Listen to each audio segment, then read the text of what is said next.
আমি বগুড়াতে বহুবার এসেছি, আমার কথা বলতে দেননি। আজকে আসেন তো সেই মানুষগুলো দেখি, মাইক কেড়ে নিন তো।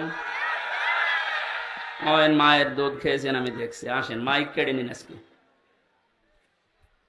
যারা আলেমদের এই 15.5 বছর মাইক কেড়ে নিয়েছেন, কোরআনের কথা বলতে দেননি, আপনি মুসলমান নাম করলেও আপনি কাফের, কারণ ওটা কাফেরদের চরিত্র। কোরআন মানুষকে শুনতে না দেওয়া, এটা কাদের চরিত্র? অকল আল্লাযীনা কাফারু লা তাসমাউ লিহাযাল কুরআন আলগাউ ফীহি লাআল্লাকুম তাগলিবুন। আল্লাহ তাআলা 1500 বছর আগে কাফেরদের চরিত্র দিয়েছেন। আবু জেহেল সংসদে পর্যন্ত এই আইন পাশ করেছিল, সব চলতে দাও, কোরআনের আলোচনা যেন মোহাম্মদ করতে না পারে, যেখানে করবে বাধা দাও। এই যে অলগাও দিয়েছেন আল্লাহ, হট্টগোল বাধাও, ঢোল ডুগি তবলা বাজাও, পরিবেশ নষ্ট করে দাও, মানুষ যেন কোরআনের আলোচনা শুনতে না পারে। অলগাও ফীহি লাআল্লাকুম তাগলিবুন, আশা করা যায় তোমরা গালেব হবে, বিজয়ী হবে। এ ধারণা কাফেরদের। কাদের? 1500 পরে দেখলাম এই ধারণা অনেক মুসলমানদের ভেতরে প্রবেশ করেছিল। ওরা মনেই করতো এই যে কোরআন শুনলেই বুঝি আমাদের চেয়ার নাকে আবার উল্টিয়ে যায়। কথা বলেন না কেন? সুতরাং যে মানুষগুলো এই ধারণা নিয়ে, এই চিন্তা ভাবনা নিয়ে কোরআনে বাধা দিয়েছিলেন, আপনার আর আবু জেহেলের ভেতরে পার্থক্য এই শুধু নামের। কিসের পার্থক্য? কোনো পার্থক্য এই একটাই, নামের। নামে মানুষকে মুসলমান নিয়ে, মানুষকে জান্নাতে নিয়ে যেতে পারবে? বলেন। সুতরাং এতদিন যা করেছি, সরাসরি হয়তো কেউ বলেন এই যে আমি কোরআন বন্ধ করে দেব, কিন্তু এমন এমন পরিবেশ তৈরি করে দিয়েছে, 14 জায়গায় অনুমতি নেওয়া লাগতো। এই যে ভাইরা বসে আছে, জিজ্ঞেস করেন তো, ওনারা কোনদিন চেয়েছে যে কোরআনের আলোচনা দেশে বন্ধ হোক? ওনাদেরকে দিয়ে বন্ধ করতে বাধ্য করেছে উপরে অনেক জালেম এরম বসা ছিল। এমন এমন মানুষকে বসিয়েছে, নামে মুসলমান, কামে সব কাফেরদের মতো। 14 জায়গায় যদি অনুমতি নেওয়ার জন্য মানুষ একটা তাফসির মাহফিল করবে, কোরআনের আলোচনা করবে, 14 জায়গায় যদি অনুমতি নেওয়া লাগে, ওর ধৈর্য কোলাবে? শেষ পর্যন্ত হাল ছেড়ে বলবে দরকার নেই, মমতাজকে নিয়ে এসে 5টা জায়গা আনতে দে। সরাসরি কিন্তু বলতো না যে তাফসির মাহফিল হবে না। এমন এমন সিস্টেম করে দিয়েছিল মানুষ যেন ও পথে না হাঁটে। তাহলে এই সিস্টেমগুলো যারা করেছিল, এরা কোরআনের ভাষায় কাফের। এরা কি বলেন? কাফের মারা গেলে জানাজা দেওয়া হয়, কবরে দেওয়া হয়, দোয়া করা হয়। তাহলে এগুলো যদি মরে যায়, আমার মনে হয় এদের জন্য এগুলো বন্ধ করে দেওয়া দরকার। কারণ ও এমনি জাহান্নামে যাবে, ও এমনিতেও জাহান্নামে যাবে। ও যাক, ওরে আরো লাথি দিয়ে ফেলে দিন, যান। সুতরাং এই পরিবেশ আল্লাহ আমাদেরকে এই যে কথা বলার বাক শক্তি যে আমাদেরকে দিলেন, এবং এই কথা বলার যোগ্যতা যিনি দিয়ে পাঠালেন, এটা যারা বন্ধ করেছিলেন, আল্লাহ রাব্বুল আলামিন তাদেরকে এখন সব জায়গা থেকে বন্ধ করে দিয়েছে। ইঁদুরের গর্ত এখন তাদের জায়গা নেই। 2-1টা উকি ঝুঁকি মারছে, ধরা পড়ছে। কথা বলছে না কেন? কোরআনের জন্য আল্লাহ দেশ এখন ওপেন করে দিয়েছে, এবং কোরআন কায়েম হবে, এইটাই সামনে ফাইনাল ইনশাআল্লাহ। আমি কিছু কিছু জরিপ মাঝে মাঝে দেখি, এই যে বিবিসি, এরপরে আল জাজিরার, এগুলো বললে মানুষের মন খারাপ হয়। আপনাকে আমি আশা সঞ্চার করার জন্য বলছি। একটা জরিপ পেয়েছিলাম কিছুদিন আগে, 100 জনের 14 জন এখনো পর্যন্ত জালেমদের দোসর আছে এদেশে। 100 জনের 28 জন মানুষ এখনো পর্যন্ত শুধু খাওয়ার ধান্দায় আছে। 100 জনের 58 জন মানুষ চাইছে এদেশে আল্লাহর কালাম দিয়ে পৃথিবীটা চলুক। এই জরিপ আমি বানাইনি, যারা জরিপ করে তারাই জানিয়েছে। সুতরাং 100 জনের 58 জন যখন এই 1-1.5 মাসে তৈরি হয়ে গেছে, আশা করছি আল্লাহ এই দেশকে কোরআনের হাতে তুলে দেবেন ইনশাআল্লাহ। এই দৃশ্যটা যেন আমরা চর্মচোখে দেখতে পারি, সে আকাঙ্ক্ষা আল্লাহর কাছে করছি। আল্লাহ তুমি কবুল করো, আমিন। দরুদ আর সালাম পড়ছি আমাদের নবী মুহাম্মদুর রাসূলুল্লাহ সাল্লাল্লাহু আলাইহি ওয়াসাল্লামের প্রতি। তামাম পৃথিবীর সবাই এখন একটা জিনিস চাচ্ছে, শান্তি। কি বলেন তো? সবাই চায় শান্তি। যে জাতির লোককে জিজ্ঞাসা করেন, সবাই শান্তি চাচ্ছে। আল্লাহ রাব্বুল আলামিন শান্তি নামে একটা নাম তিনি নিয়েছেন, সালাম। সালাম মানে কি? সেই সালামের পক্ষ থেকে যে ধর্মটা দুনিয়ায় এসেছে তার নাম ইসলাম। ইসলাম মানে শান্তি। ইসলাম মানে কি? এই আসল শব্দ সিলমন বা সালমন, সুখ শান্তির যে বিষয় আল্লাহ ইসলামের ভেতরে রেখেছেন। সুতরাং এদেশে আমরা ৯৬% মুসলমান, অন্যান্য ধর্মের লোকেরা যারা আছেন ৪%। সবাই যদি ইসলামকে নিয়ে আসতে পারি, কাঙ্ক্ষিত মানের শান্তি এদেশে আমরা দেখতে পারবো ইনশাআল্লাহ। এদেশে মসজিদ যেমন পাহারা দেওয়া লাগে না, ৩.৫ লাখের উপরে মসজিদ আছে, পাহারা দেওয়া লাগে? আরো জোরে বলেন। মসজিদ যেমন পাহারা দেওয়া লাগে না, ইসলাম এদেশে যদি এসে যায় মন্দিরও পাহারা দেওয়া লাগবে না। যে যার ধর্ম ওপেন ভাবে নিরাপত্তার সাথে পালন করবে, কোনো অসুবিধা নেই। অনেকের ধারণা এই যে ইসলাম আসলে আমি যে একটু লাল পানি খাই ওটার কি হবে, কোনো অসুবিধা নেই। অনেকে বলে যে আমি আকিস বিড়ি খাই, আজিজ বিড়ি খাই, এইটার কি হবে? আপনি মসজিদের ভেতরে যদি প্রবেশ করেন, মসজিদ এমন একটা জায়গা, সেখানে গেলে যদিও আপনার বিড়ি খেতে মনে চাচ্ছে খেতে পারবেন, যদিও ডাল বাবা খেতে মনে চাচ্ছে ওই পরিবেশে খেতে পারবেন, কারণ আপনার বিবেকে বাধা দেবে, কারণ ওই পরিবেশে ওইটা চলে না। কথা বলে না কেন? ওই জায়গাতে বিধান চলে কার? এই জন্য ওখানে প্রবেশ করলেই বলা লাগে আল্লাহুম্মা ফতাহলি আবওয়াবা রহমাতিক, হে আল্লাহ তোমার রহমতের যত দরজা, বাবের বহুবচন আবওয়াব বলা হয়, সব খুলে দাও। কারণ পুরা পরিবেশটাই রহমত দিয়ে বেষ্টিত করেছেন কে? ওখানে আল্লাহর বিধান চলার কারণে যদি পুরা এরিয়া আল্লাহ রহমত দিয়ে ভরপুর করে দেয়, এই ৫৬,০০০ বর্গ মাইলে ওই আল্লাহর বিধান যদি কায়েম হয়, ১০০% আমরা বিশ্বাস করতে পারি ৫৬,০০০ বর্গ মাইল মসজিদের মতো নিরাপদ হয়ে যাবে। এরকম জায়গায় আপনার আর লাল পানি খেতে মনে চাইবে না। কথা বলেন না কেন? এক লোক ওয়াজ শোনার পরে বলেছিল, হুজুর জান্নাতে নাকি সব পাওয়া যায়, ওয়ালাকুম ফিহা মা তাশতাহি আনফুসুকুম ওয়ালাকুম ফিহা মা তাদদাউন। মনের ভেতরে কামনা বাসনা যা আছে সব নাকি পাওয়া যায়। যে বিড়ি পাওয়া যাবে, হ্যাঁ বিড়িও পাওয়া যাবে, কিন্তু বিড়ি খাওয়ার মতো মন আপনার থাকবে না। ও নাপাক জিনিস খাওয়ার মতো মন আপনার তৈরি হবে না। জাহান্নামের যে ৭টা খাবারের কথা আছে, তার প্রথম নাম্বার খাবার হচ্ছে আগুন। নাম কি? বলেন বলেন। বিড়ি যেটা দিয়ে খায় ওটার নাম কি? তা আপনি কি জাহান্নামের ওই খাবার খেতে পারেন? আমার মনে হয় বগুড়াতে বিড়ি খাওয়া লোক, সিগারেট খাওয়া লোক নেই নাকি? যদি থাকেন আপনি এই বদ অভ্যাস ছেড়ে দিন। দেবেন তো? কারা বিড়ি সিগারেট ছেড়ে দেবেন দেখে হাত তোলেন তো। ও আপনার এই এলাকায় আছে, বোঝা যাচ্ছে। খান, আস্তে আস্তে ছেড়ে দেবেন ইনশাআল্লাহ। আমরা বলছিলাম আল্লাহ পাক এই শান্তির যে ধর্ম দিয়েছেন, এখানে কিচ্ছু দেওয়া যাবে না, যা দেবেন মোনাজাতের পরে।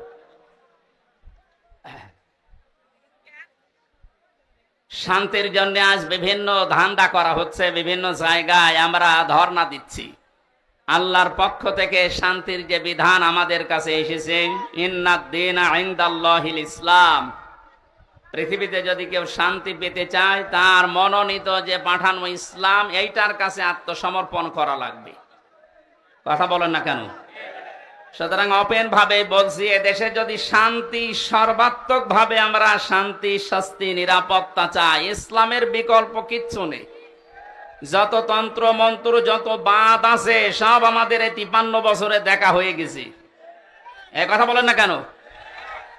৫৩ বছর বাবা চালিয়েছে, আমরা অনেকে দেখি, আমি দেখি না, এ মুরব্বী দেখিস। আপনাদের শহীদ প্রেসিডেন্ট জিয়াউর রহমান চালিয়েছে, আমি দেখি না, ওনারা দেখেছে।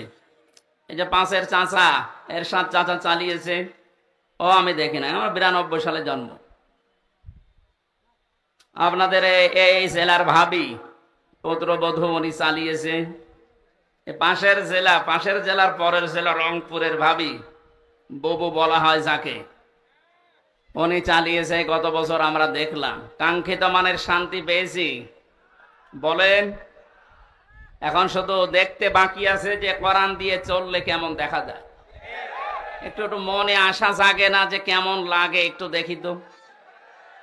আমার তো জীবনের সবচাইতে বড় আশা আকাঙ্ক্ষা তামান্না এইটা, আল্লাহ যা করো করো, অন্তত চর্ম চোখে এটা দেখে মরার তৌফিক দিও যে 56,000 বর্গ মাইল কোরআন দিয়ে চলছে। এটা কারা চান দেখি? লিল্লাহে তাকবীর। আন্দাজ হাত তুলেন না, এটা কিন্তু সাক্ষী দেওয়া, এটার পক্ষে থাকা লাগবে, যেটা আমরা দেখতে চাই যে আসলে এটা দিয়ে চললে কেমন দেখা যায়। মক্কা মদিনায় আমি ছিলাম, আমি দেখেছি ওখানে 100 ভাগ এটা চলে না, 70 ভাগ আছে, তাই যে শান্তি পাওয়া যায়। এখানে যদি 100 ভাগ কায়েম হয়ে যায়, বাংলাদেশটা মিনি জান্নাত হয়ে যাবে। আরো জোরে বলেন।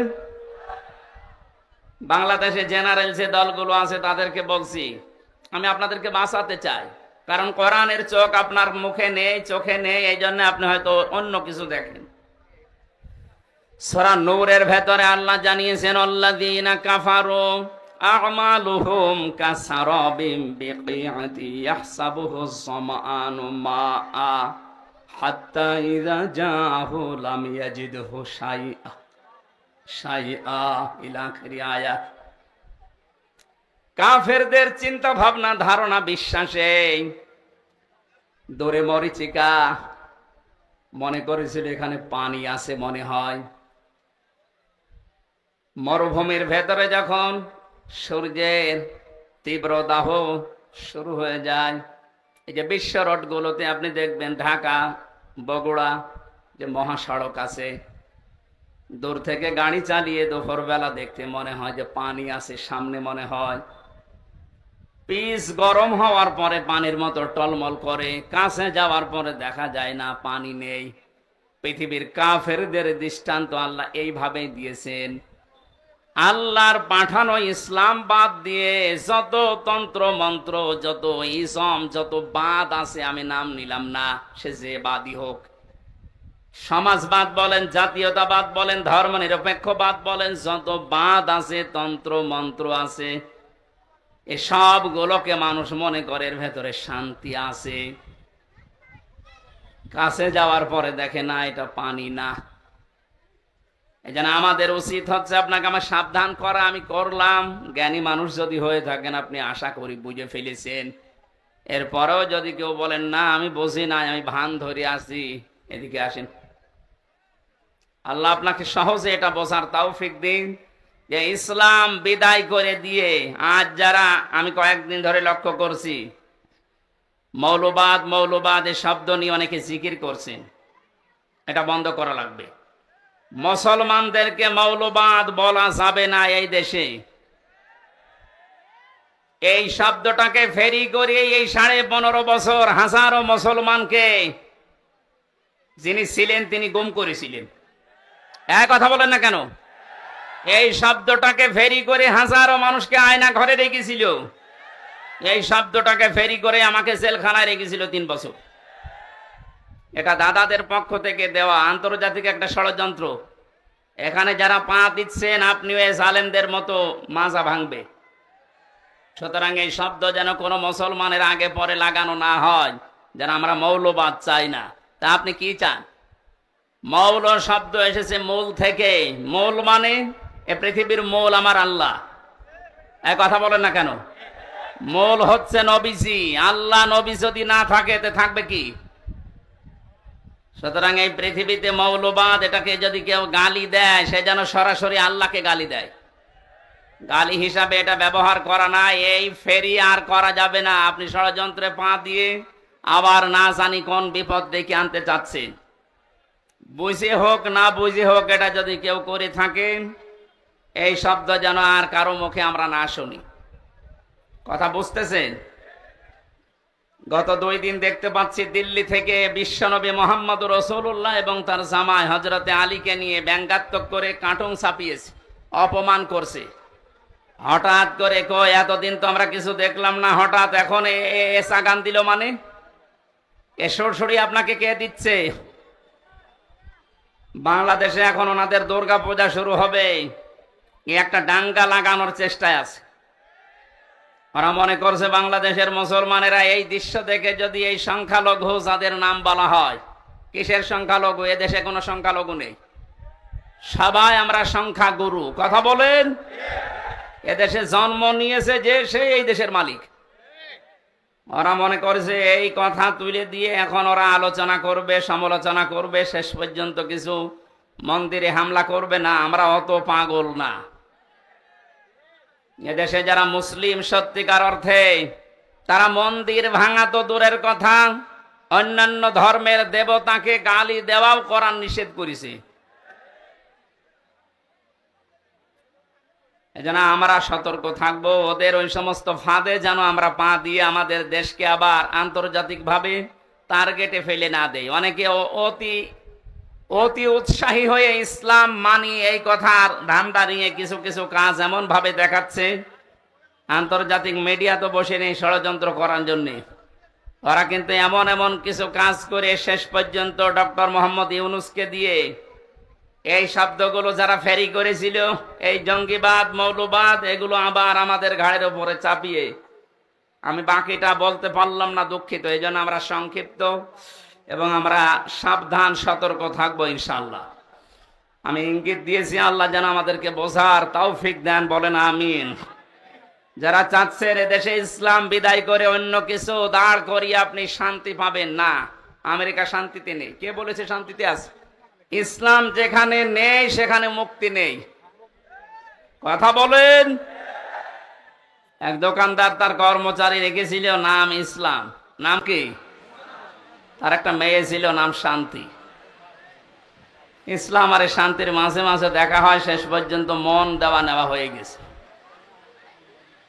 দোকানদার টের পেয়ে ডাক দিয়ে বলছে, বেটা তুমি গরিব মানুষ, আমার বাড়িতে কাজ করে খাও, আমার দোকানের কর্মচারী আমার মেয়ের দিকে নজর দিয়েছো, আচ্ছা করে পিটিয়েছে। ইসলাম মনে মনে ভাবতেছে, মালিক আমার মেয়ের সাথে মিল করার কারণে আমারে মারধর করলে এই শান্তি কতদিন তোমার বাড়ি থাকে আমি না দেখে দম নেব না। স্টেশনে বগুড়ায় যে কল দিয়েছে, শান্তি তুমি কোথায়? বসে বাড়িতে, সাজগোজ করে চলে আসো, আজকে পালানো লাগবে। ইসলামের কথা মতো শান্তি সব কিছু নিয়ে পালিয়েছে। সকালবেলা এই লোকটা রাস্তায় দৌড়াচ্ছে আর এলাকার মানুষকে বলছে, আমার শান্তি গেল কোথায়? লোকজন বলছে, শান্তি গেল কোথায় মানে? যে আমার মেয়ে শান্তিকে আমি খুঁজে পাচ্ছি না। লোকজন ডাক দিয়ে বলে, বেটা তোমার দোকানের সে কর্মচারী ইসলাম কোথায়? ওকে তো আমি মারধর দিয়ে বের করে দিয়েছি। মানুষজন বলে, তুমি কি মাথা খারাপ না পাগল? ইসলাম মারধর ধরে বের করে দিলে এখন শান্তি তালাশ করো? ইসলাম যেখানে আছে শান্তি ওখানে গেছে। এইটা আজ যারা বের করে দিতে চাচ্ছেন, এইটা বের করে দিলে এই যে আর কিছু থাকবে না। কারণ এখানে ৯৬% মুসলমান। কত ভাগ? নামাজ কালাম কম পড়তে পারি, কিন্তু আল্লাহ রসুলের বিরুদ্ধে আমরা এই দেশে অন্তত ৯৬% মানুষের কেউ নেই। কথা বলে ঠিক কিনা? আল্লাহ আমাদেরকে সম্মতি দিন, বলেন আমিন।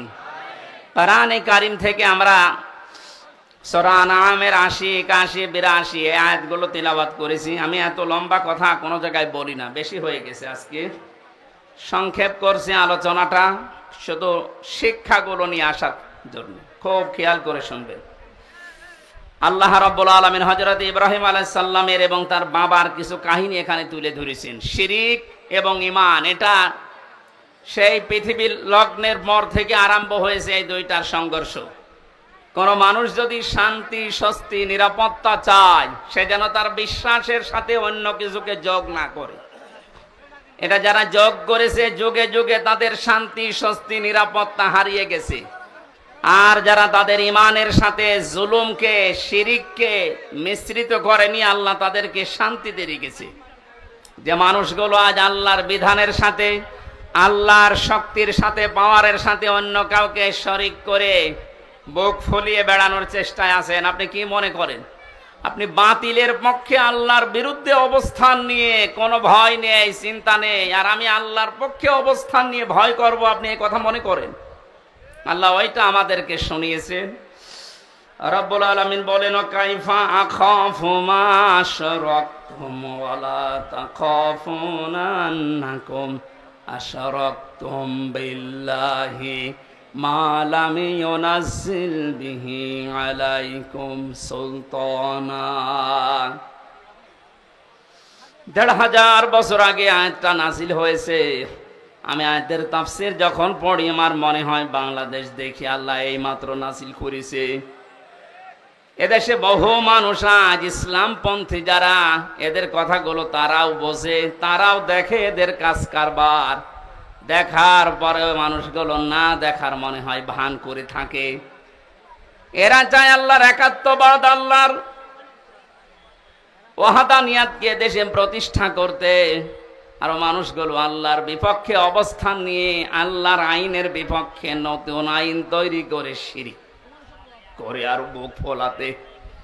আল্লাহ তাআলা নবীজিকে দিয়ে বলাচ্ছেন, হে নবী আপনি এই কথাটা মানুষকে জানান, কাইফা আখাফু, কেমন করে আমি ভয় করি, মা আশরাকতুম, যা তোমরা শরীক করো, ওয়ালা তাখাফুনা আন্নাকুম আশরাকতুম বিল্লাহ, তোমরা আল্লাহর সাথে শরীক করে তার সাথে অংশীদার স্থাপন করে ভয় করো না।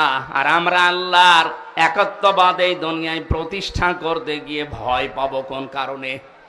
তোমাদের পক্ষে কোনো দলিল নেই, সব মন গড়া কথা। আর আমি যেটা করতে চাই এটার পক্ষে আমার আল্লাহর পক্ষ থেকে দলিল আছে। শান্তি, স্বস্তি, নিরাপত্তা এইটা দেওয়ার একচ্ছত্র মালিকানা দুনিয়ার কেউ না। কার বলেন তো?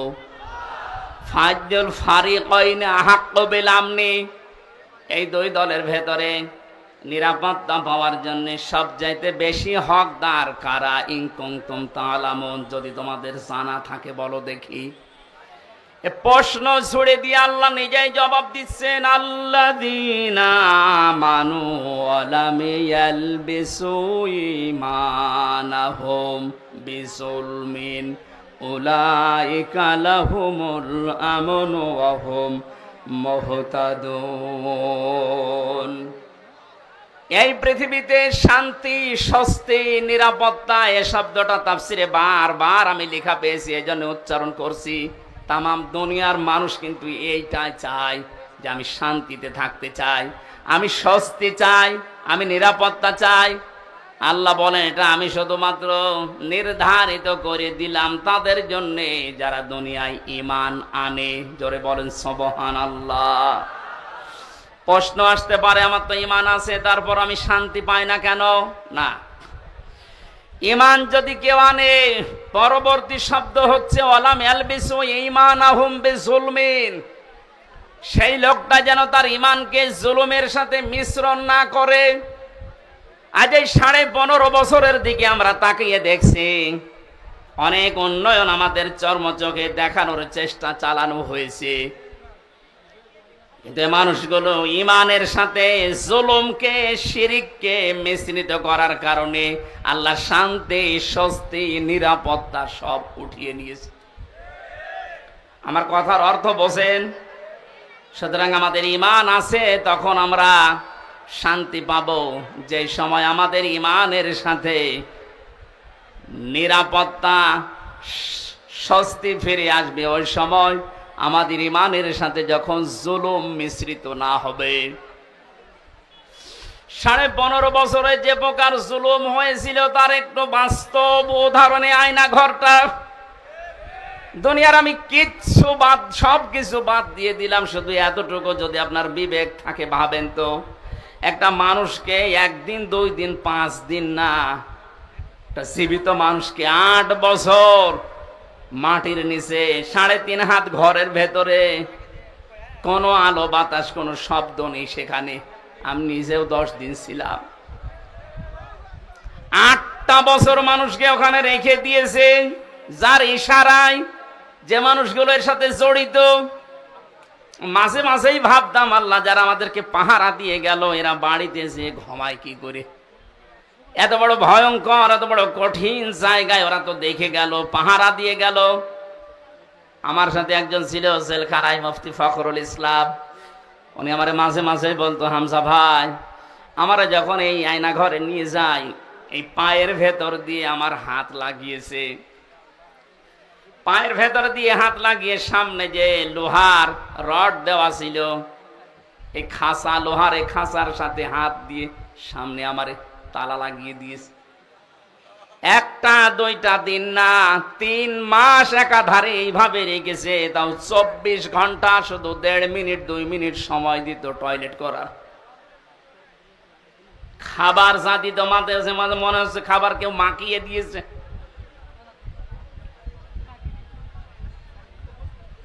আপনি একটু বিবেক দিয়ে ভাবেন তো, একটা কোনো মানুষ যার ন্যূনতম বিবেক আছে, ঈমান না থাক, বিবেক তো আছে আপনার, এটা মেনে নেওয়া সম্ভব?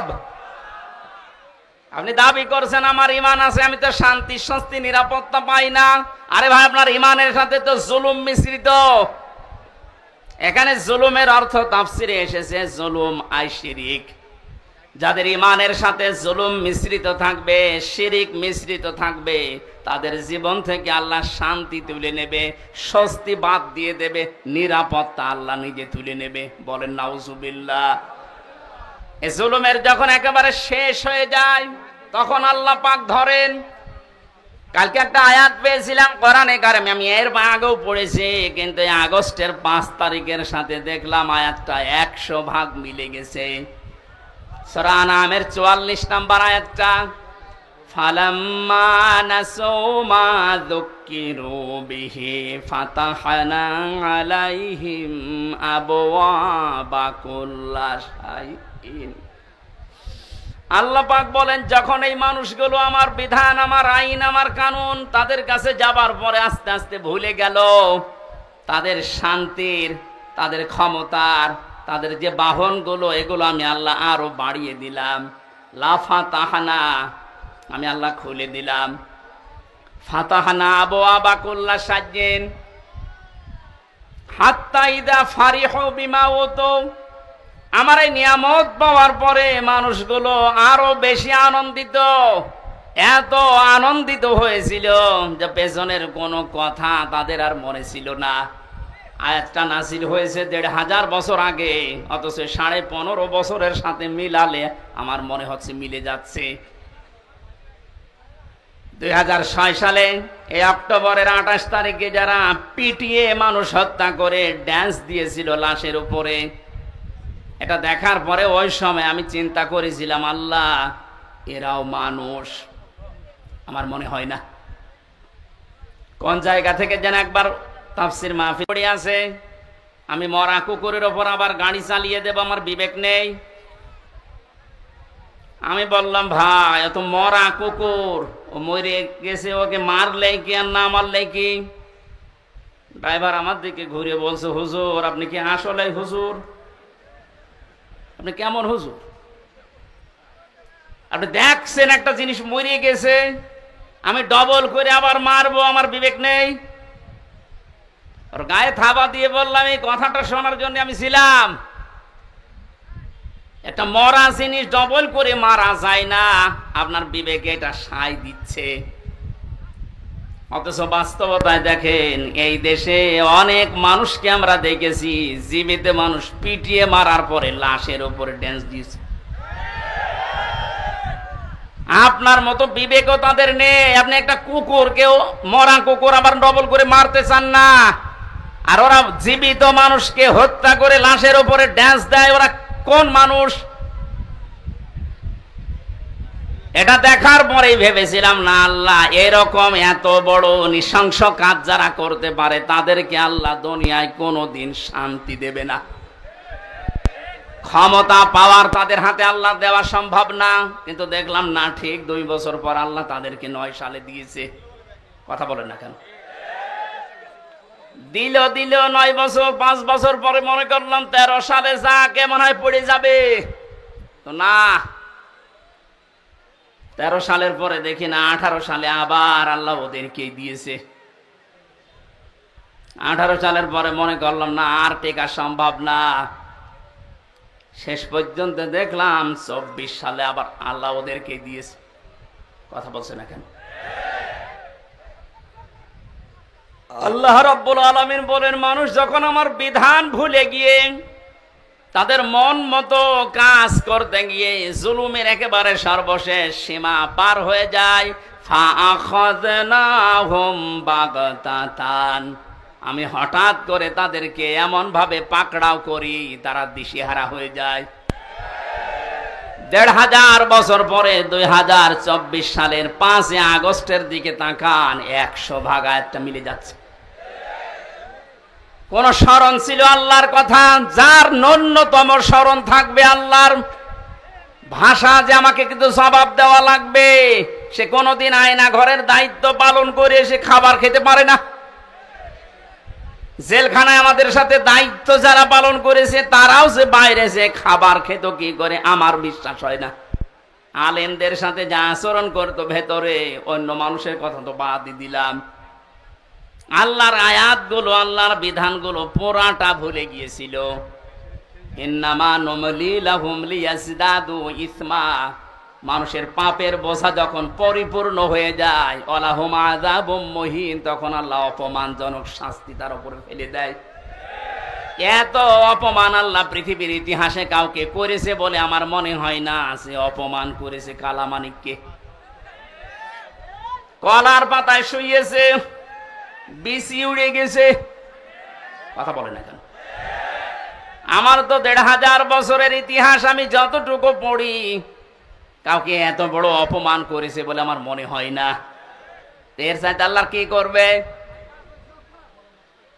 ৩ বছর জেল খাটা সহ, আয়না ঘরে 10 দিন থাকা সহ, যত কষ্ট এই ১৫.৫ বছরে পেয়েছি, একদিনে আমার মন শান্ত হয়ে গেছে যখন দেখেছি কালামানিকের বিচি উড়ে গেছে। আমার আর কিচ্ছু চাওয়ার নেই, আল্লাহর কাছে সব চাওয়া শেষ। আয়াতের পরবর্তী শব্দ হচ্ছে, ওরা যখন হতাশ হয়ে পড়ে, আকস্মিক ভাবে আল্লাহ ধরেন। আল্লাহ সময়ও দেননি, এমন ভাবে ধরেছে দুপুরের খাবার খাওয়ার সময়ও পায়নি। এই কথা বলে না কেন? হাকুতি আদাবিরুল কওমিল্লাযিনা যালামু, আমি আল্লাহ নিজে জালেমদের শিকড় কেটে দেই। কোনকে তার পরিচয় কেউ জানে না, তার সাথে আগে থেকে লিংক করে কথাগুলো কি বলা লাগবে সব সেট করে রাখে। ওই কথাগুলো নিজে ৩-৪ মিনিট বলার পরে ওইটা আবার এডিটিং করে কল রেকর্ড ছেড়ে দিচ্ছে, মানুষ যেন ভয় পায়। গোপালগঞ্জে সেই দিন শুনলাম এক লোকের জন্মদিন নাকি পালন করতে দেয়নি। জারি হোক, এই জন্য ওসি সাহেব যারা জন্মদিন পালন করার জন্য গেছে তাদেরকে নিষেধ করেছে, না এই জন্মদিন পালন করা যাবে না, কারণ এটা ইসলামের নেই। কারো জন্মদিন মৃত্যুদিন পালন করা লাগবে, ইসলামে আছে? ওসি সাহেব আল্লাহর ঘোষণা রসুলের ঘোষণা অনুযায়ী কাজ করেনি। এটা দেখলাম উনি ওখানে জানাচ্ছে মায়ের কাছে যে মা এই হচ্ছে। উনি ওখান থেকে বুদ্ধি দিচ্ছে, ওসি সাহেবের নাম লিস্ট করে রাখো, আমি যদি কোনোদিন আসি ওকে আমি দেখে নেব, তুমি আসো। বড় আশা করে আছে যে উনি চট করে ঢুকে পড়বে আর দেশের মানুষ ফট করে আয়না ঘরে ঢুকিয়ে দেবে। আর যতটুকু বিশ্বাস, এই দেশের 18 কোটি মানুষ যদি ওনাকে মাফ করে দেয়, ব্যারিস্টার আরমানের বউ জীবনও মাফ করবে না। আমার ওই ছোট মেয়ে ফারিহা জান্নাতও মাফ করবে না। কোন অপরাধ ছিল? আমার তো কয়েকদিন আগে দেখলাম মামলাগুলো সব খালাস করে দিয়েছে। তার মানে বিচারক কর্তৃক, আদালত কর্তৃক প্রমাণিত যে আমার কোনো দোষ নেই, যে মামলা দিয়েছিল আমি নির্দোষ। আমি চাই এই দেশে যে মানুষগুলোকে দিয়ে জুলুম করানো হয়েছে, মামলার আয়ু থেকে শুরু করে একেবারে ওই পালানো পর্যন্ত, যারাই জড়িত ছিল, এ দেশের 1 লাখের উপরে মানুষ এখন জেলখানায়, তার 100 জনের 70 জনই কিছু জানে না, আন্দাজে জেল খাটতেছে। যারা 2 বছর 5 বছর 10 বছর পরে নিরপরাধ প্রমাণ হয় যে কোনো দোষ নেই, তখন ছেড়ে দেওয়া লাগে। সুতরাং এই মানুষগুলো আমি চাই যারা এই জুলুমের সাথে জড়িত, একটা মানুষকে জেলে দিলে তার পরিবারের সব ধ্বংস হয়ে যায়। আমার 2টা মেয়ের খোঁজ এই 3 বছরে কে নিয়েছে? আমার ম্যাডামের, আমার মা বাবার। প্রত্যেক মাসে মাসে তো মামলা তুলতে আছে, 33 বারের উপরে আমার মামলা তুলিছে, তো জামিন দেয়নি। অথচ সেই বিচারক এই কয়েকদিন আগে পুরাটা খালাস করে দিয়েছে। মামলাটা হাতে নিয়ে আমার সামনে তো চেয়েছিলাম আমি, আমারে বলছে যে এ কি বিচার করবে, এর ভেতরে কোনো মাল নেই, যা। আমি বলতেও গেলাম যে স্যার মাননীয় আদালতে এই মামলা তো 3 বছর আপনার হাতে ছিল, তখন তো বলেননি। এখন বলছেন কোনো মাল নেই, কি দেখে বিচার করব, সব ফেলে দিলেন। এই 3 বছর আগে যদি এরকম টান মেরে ফেলে দিতেন তাহলে তো আমার 3 বছর ছেলে থাকা লাগে না। এইটাই বলতো যে হুজুর আমার কিছু করার নেই, উপরের নির্দেশ, হাত বাঁধা ছিল। কথা বলে না কেন? এরকম হাত বাঁধা কি শুধু ওই বিচারকের ছিল? এদেশে 1628টা চেয়ার, শুধু একটা চেয়ারের হাত খোলা ছিল, বাকি সবগুলোর ছিল হাত বাঁধা। এজন্য তাদের ইচ্ছা থাকার পরেও তারা ন্যায় বিচার করতে পারেনি। কোনদিন একটা বিবেক সম্পন্ন মানুষের এই জুলুম দেখার পরে সহ্য করা সম্ভব না, কিন্তু হাত বাঁধা। ওনার হাত খুলে যাওয়ার পরে আর 1 সেকেন্ডও দেরি করে না, সব খারিজ করে দিস। আমরা চাই রাষ্ট্র সংস্কার যখন আরম্ভ হয়েছে, এ দেশে যাদের হাত এরকম বাধা ছিল এই 1628টা চেয়ারের কোনো হাত যেন আর বাধা না থাকে। সবার হাত আমরা আবু সাইদের মতো খোলা দেখতে চাই। কথা বলেন। দায়িত্বে যারা আছে থাক, আমার কোনো আফসোস নেই, নিষেধও নেই, কিন্তু আমরা কারো হাত বাঁধা দেখতে চাই না। প্রশাসনের চেয়ারে যারা আছে, বিচারকের চেয়ারে যারা আছে, হাত খুলে দেন, এদের দ্বারাই ন্যায় বিচার করা সম্ভব। এরা মানুষ না? এদের বেবি বাল বাচ্চা বউ নেই? ওরা বাধ্য হয়েছে এই কাজগুলো করতে। সুতরাং এই জুলুমের সাথে যারা মিশ্রণ করে দিয়েছেন, নিজের ঈমান থাকার পরেও আপনি শান্তিতে, স্বস্তিতে, নিরাপত্তার সাথে থাকতে পারবেন না। এ ঘোষণা কার? আল্লাযীনা আমানু ওয়া লাম ইয়ালবিসু ঈমানাহুম বিজুলমিন। যারা ঈমান আনে কিন্তু তাদের ঈমানকে জুলুমের সাথে মিশ্রণ করে ফেলে, তাদেরকে আমি আল্লাহ শান্তিতে থাকতে দেই না। বাস্তব আমরা এখন দেখতে পাচ্ছি, কেউ শান্তিতে আছে? মনে করেছিল আমি আরামে থাকবো, যাদের দ্বারা আরামে থাকবে তারাই ধরিয়ে দিস। এই যে দীপমণির নাম শুনলাম, উনি ওনার বোনের বাড়িতে পালিয়েছিল। বোনের ছেলে মোবাইল টিপছিল, নিষেধ করে যে ওই মোবাইল টেপা বাদ দিয়ে পড়াশোনা কর। ও ছেলেটা বিরক্ত হয়ে গিয়ে 999 কল দিয়ে পুলিশ ভাইদের কাছে। আপনাকে আল্লাহ শান্তিতে থাকতে দেবে না। যারা জুলুম করে আর যারা জুলুমের সাপোর্ট করে, এই মানুষগুলো নবীর উম্মত থেকে বের হয়ে যায়। কত বড় কথা লিখে লক্ষ্য করেন, যারা জুলুম করে আর যারা জেনে শুনে জুলুমের সাপোর্ট করে, এরা নবীর উম্মতের বাইরের লোক। এদেশে আমরা অনেককে এরকম দেখতে পেয়েছি। সুতরাং আপনাকে আল্লাহ শান্তিতে, স্বস্তিতে, নিরাপত্তায় থাকতে দেবে কোন কারণে? বিডিআর বিদ্রোহর নামে হাজার হাজার মানুষকে বিনা কারণে, তাদের মুখের ভাষা, তাদের মুখের কান্না, চোখের পানি দেখলে আল্লাহর আরশ পর্যন্ত কেঁপে যায়। এই 3 বছরে 900-র উপরে বিডিআরের সাথে আমার দেখা। কত মানুষ 1 মাস পরে রিটায়ার্ড হয়ে বাড়িতে যে বউ বাচ্চা নিয়ে থাকবে, অথচ 14 বছর জেল খাটতেছে। রাতে তাহাজ্জুদ পড়তে যখন উঠতাম দেখতাম এই মুরব্বী মানুষ, এরকম মুরব্বী মানুষ 14 বছর জেলে আছে। রাতের বেলা ঘুমের ভেতরে ঘুম থেকে উঠে এমন একটা আওয়াজ দিত, আমার মনে হয় আরশে চলে যায়। 60 বছর 65 বছরের এই মুরব্বী মানুষ চোখের পানি ফেলে কাঁদতো, হামজা ভাই জীবন আর 1 মাস পরে রিটায়ার্ড হয়ে যেতাম, বিনা কারণে কিচ্ছু জানি না। যদি শাস্তিও দিয়ে দিত মাত্র 7 বছর জেল হইতো, অথচ 15 বছর পড়ে আছি। কি জবাব দেবেন আপনি এই জুলুমের?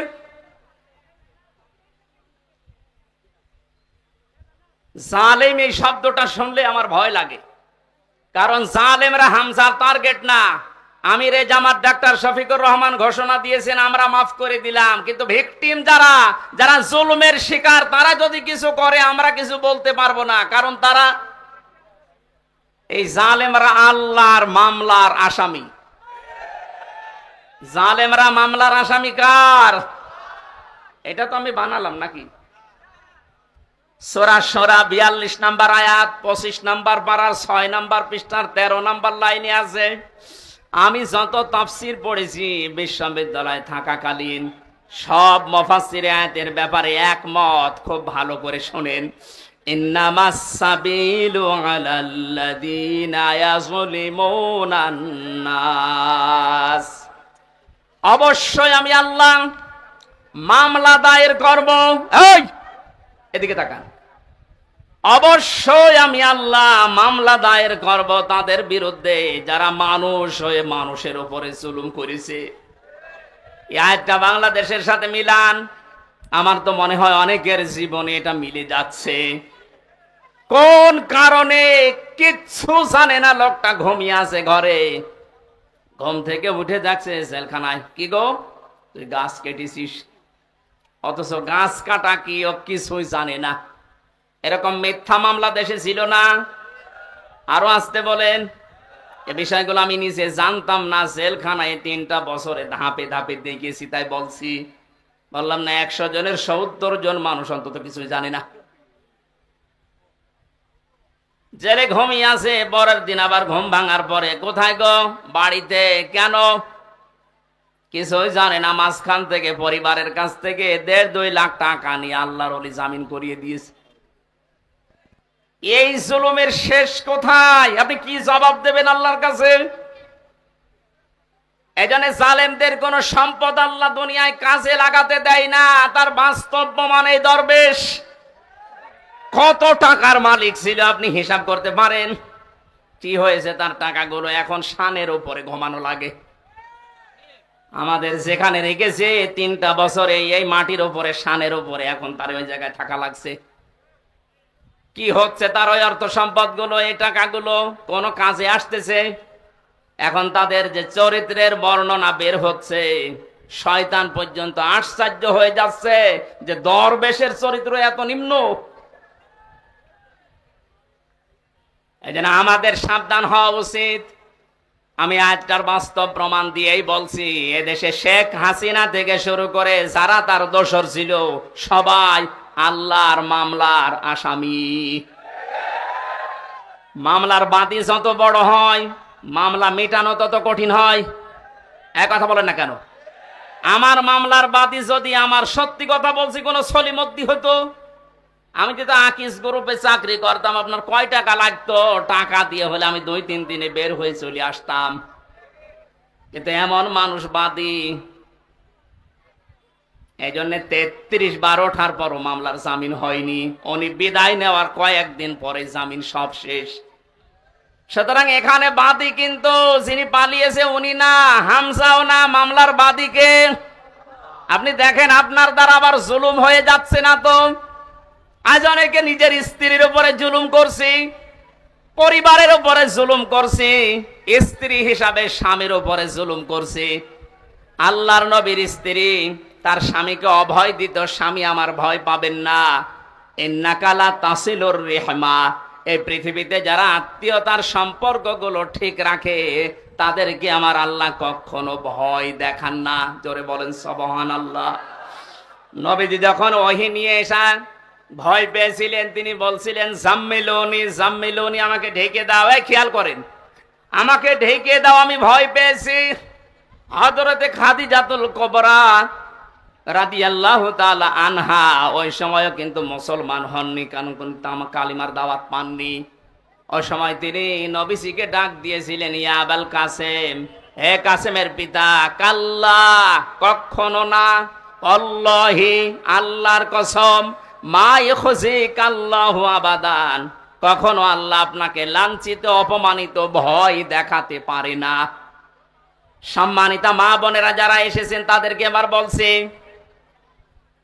হযরতে খাদিজাতুল কুবরা বিশ্ব নবীকে ওই দিন 5টা বিষয় শুনিয়েছিলেন ভয় না পাওয়ার কারণ হিসাবে।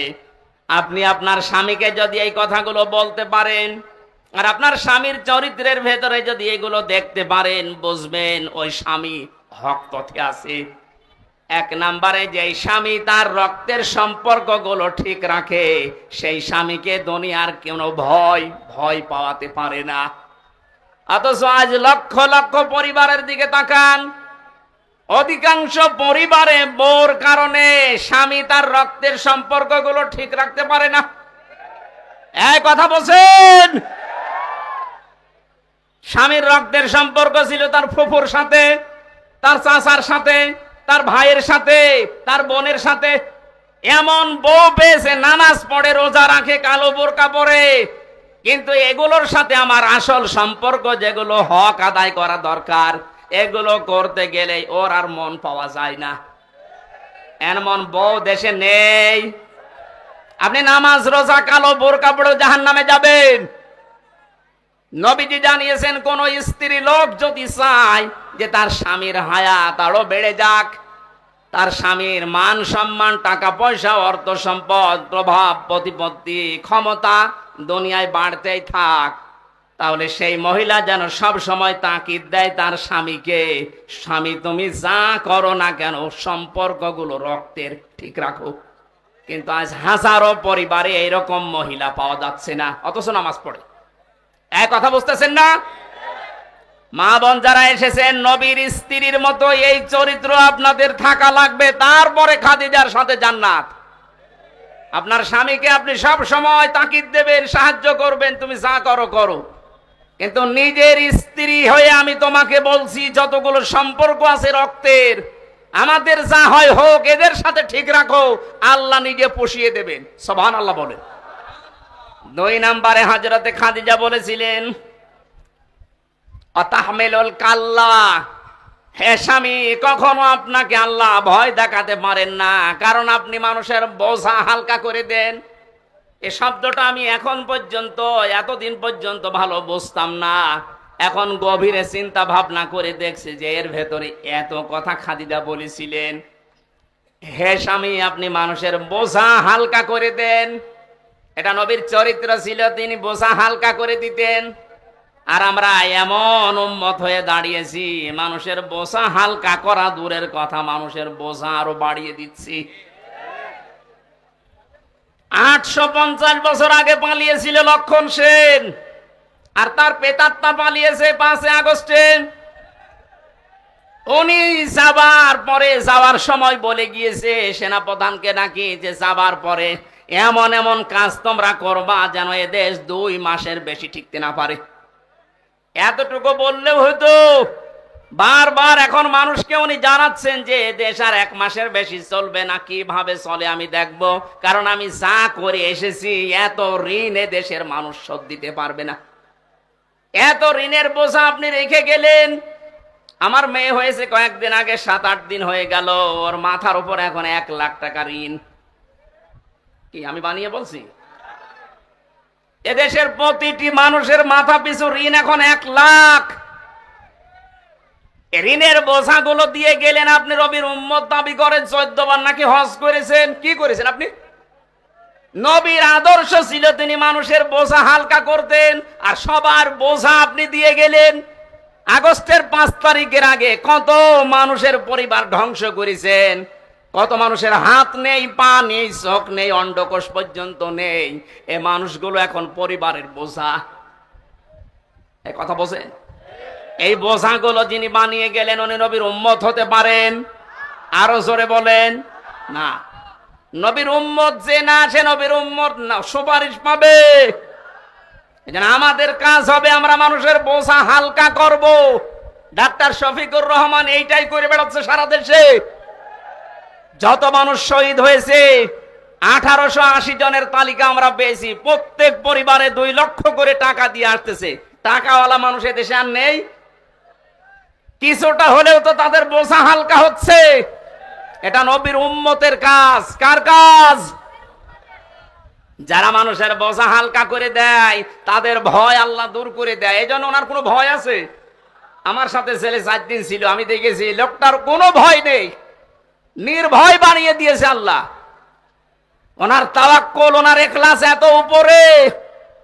অনেকে বাইরে থেকে উল্টাপাল্টা মন্তব্য করে, আরে বেটা কাছ থেকে দেখেছিস তার আমল।